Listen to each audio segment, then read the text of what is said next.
Most firefighters train for buildings. Airport firefighters train for the moment a plane does not land normally. A hard landing. Smoke from the engine. Fuel under the wing. Passengers still inside. A runway full of flashing lights.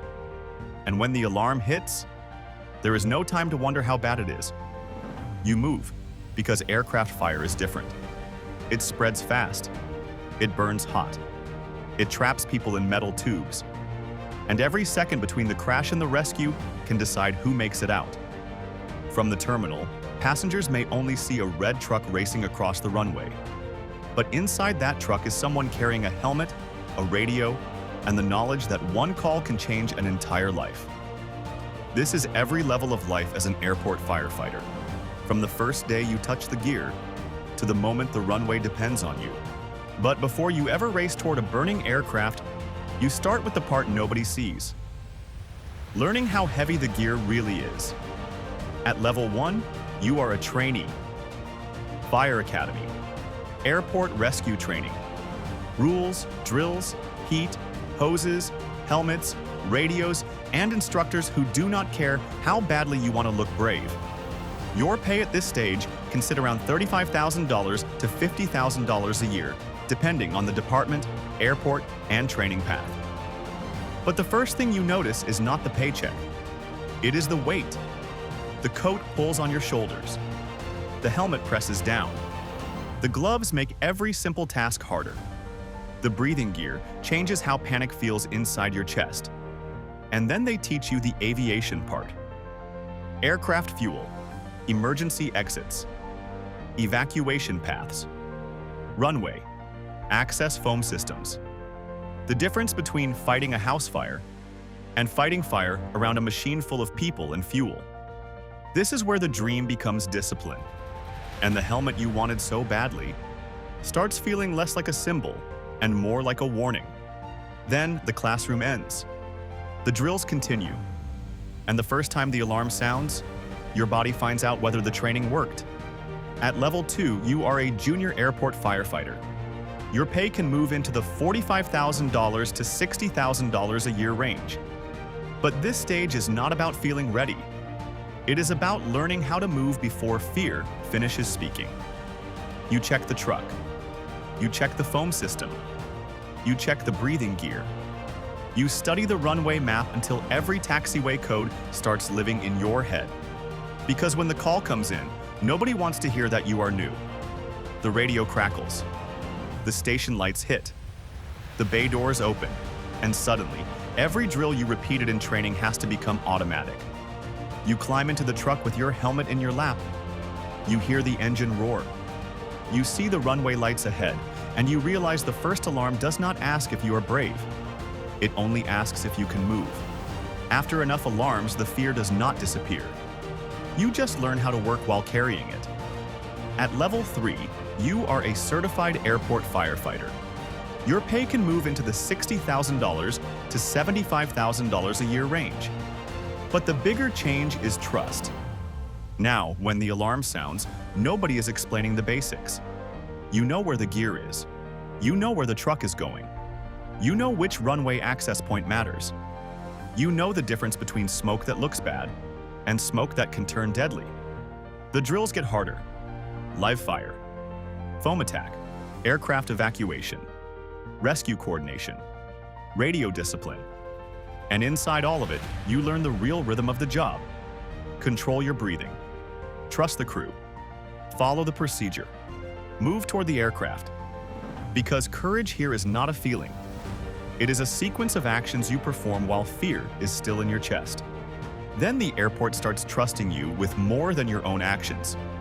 It starts trusting you with the crew beside you. At level 4, you become a crew lead, a senior airport firefighter. Your pay can move into the $70,000 to $90,000 a year range. But now the pressure changes.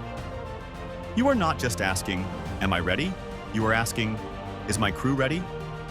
You check their gear. You watch their spacing. You listen to their radios. You see who is moving too fast, who is hesitating, and who needs direction before the scene turns worse. When the truck stops near the aircraft, seconds disappear. One firefighter takes the foam line. One covers the exit. One watches fuel. One watches passengers. One listens for the next command. And in that moment, leadership is not a speech. It is a calm voice inside a loud emergency. Because if the crew loses rhythm, the rescue loses time.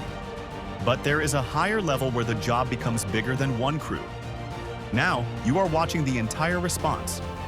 At level 5, you become an ARFF captain, an incident commander. Your pay can rise into the $85,000 to $110,000 a year range. But the title does not make the alarm slower. It makes every decision heavier. Now you are tracking trucks, crews, runway access, wind direction, fuel risk, passenger evacuation, radio traffic, tower updates, medical response, and the aircraft itself. The first crew wants direction, the second truck needs placement.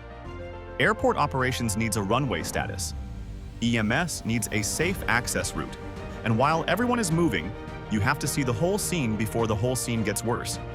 Because at this level, you do not just run toward the emergency, you command the people running toward it. And if your voice breaks, the response can break with it. And after years of commanding emergencies, the airport starts asking you to do something even harder. Prevent the next one before it happens. At level 6, you become a battalion chief, an airport fire operations officer. Your pay can reach the $100,000 to $130,000 a year range. But now, the job is not only the alarm, it is everything before the alarm. Training schedules, truck readiness, foam levels, runway access routes, mutual aid plans, fuel farm inspections, live fire drills, staffing equipment checks, response time standards. Because a bad response rarely starts at the crash site. It starts weeks earlier with the inspection someone rushed, the drill someone skipped, the radio channel nobody tested, the access gate nobody checked. So now your job is to see danger before it has smoke. You walk the airport differently. Every gate, every truck, every hose, every map, every young firefighter waiting for their first alarm is part of the response before the response begins. And eventually, after decades around runways, alarms, fuel, trucks, and fire, the job becomes less about proving courage and more about what you leave behind. At level 7, you become the ARFF chief, the airport fire chief. Your pay can reach the $120,000 to $160,000 a year range. But by now, the number is not what makes the job heavy. The department is every firefighter, every truck, every foam system, every drill, every inspection, every response standard, every emergency plan that might one day decide how fast help reaches an aircraft. Now, when you look across the runway, you do not just see aircraft. You see responsibility. You see the young firefighter waiting for his first alarm. You see the captain who will command the next response. You see the truck that must start every time. You see the access road that cannot be blocked. You see the plan that has to work before anyone has time to think. Because at this level, you are not the person holding the hose anymore. You are the person making sure the whole airport is ready when the hose is needed. But the strange thing about this career is that the best rescue is the one passengers never know almost happened. The truck that was ready, the foam system that worked, the radio that connected, the access gate that opened, the crew that knew exactly where to go, the young firefighter who did not freeze, the captain whose voice stayed calm, the plan that held together when the alarm hit. For years, your life was measured in tones, station lights, runway calls, training fires, radio traffic, smoke drills, foam checks, aircraft diagrams, and the quiet seconds before the bay doors opened. You learned that courage is not the absence of fear. It is the routine you build around fear, until your body knows what to do when your heart wants to stop. And now, when a new trainee picks up his helmet for the first time, when he feels the weight and thinks it means bravery, you understand what it really means. The helmet was never just protection, it was a promise.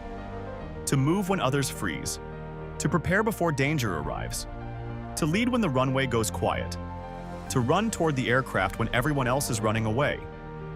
So one day, you place the helmet down. Not because the work is finished, because someone else is ready to carry it. If you want to see the ground side of airport pressure, watch every level of airport ground staff next.